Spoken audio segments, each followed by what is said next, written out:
There is a comparison that gets made about our profession casually, almost in passing. Architects, lawyers, accountants, all licensed service providers, same family of work. I have been practicing for 36 years, and I want to say something honest about that comparison. It does not hold up. And the way it fails tells us something important about what we actually do. Start with the easy part, pay. The median architect in this country earns roughly $97,000. Sounds like a lot, right? Lawyers sit at about $151,000.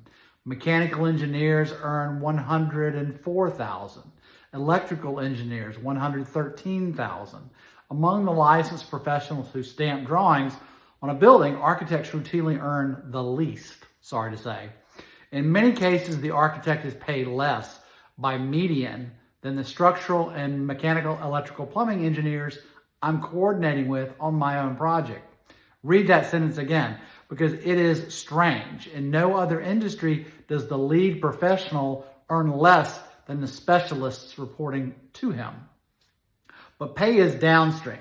Pay tells you how the market values the work. It does not tell you what the work actually is. If you want to understand why the profession sits where it does, look past the numbers. Look at the duration of accountability. A lawyer's case ends. The verdict comes down, the appeals maybe run their course, and the file goes into the cabinet. An accountant's engagement ends. The audit closes, the return is filed, the year is done. Their professional exposure has a back wall. At some point, by design, the work is over. An architect's work does not end. The day the contract closes is the day the building is born. From that day forward, our drawings are tested every day by weather, by use, by the people building the space, none of whom signed our agreement. The building is photographed, lived in, modified, repaired, sold over and over, expanded, painted, judged. Our liability runs the statute of repose, it's called. Our reputation runs longer. No other licensed professional produces a public, durable artifact that outlives them. The lawyer's brief is private. The accountant's report is confidential. Our work stands on a hill or on a street, and everyone who walks past it has a vote on it for the next 50 or 100 years. The second piece is synthesis. Lawyers specialize, accountants specialize. Tax litigation, audit, advisory, they go deeper into narrower fields. We cannot specialize that way. We have to be fluent in structural behaviors, environmental physics, material science, building codes, life safety regulations, accessibility, contract law, construction sequencing, project finance, art and architectural history, and human behavior simultaneously on every project. And we coordinate with engineers and consultants we didn't hire and over whom we seldom hold contractual authority. In any other industry, that orchestration role would command a premium. In ours, it is rolled into our fee. And then there's liability. We earn somewhere between nationally 5 to 10% of construction costs on a custom residence.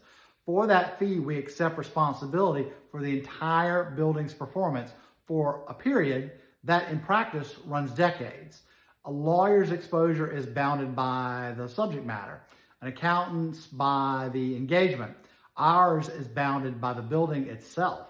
And that is not a comparable risk profile. It is a different category of professional commitment. So when the comparison comes up, when someone places architects alongside lawyers and accountants and engineers in the family of licensed professionals, I think it's only fair to say that we are something else. We are the only licensed profession whose work continues beyond us, without us, in public for generations. That is unusual. It deserves to be named and called out. I'm not making a case for a grievance here. Architecture is a remarkable discipline, and for most of us, given another life, we would choose it again.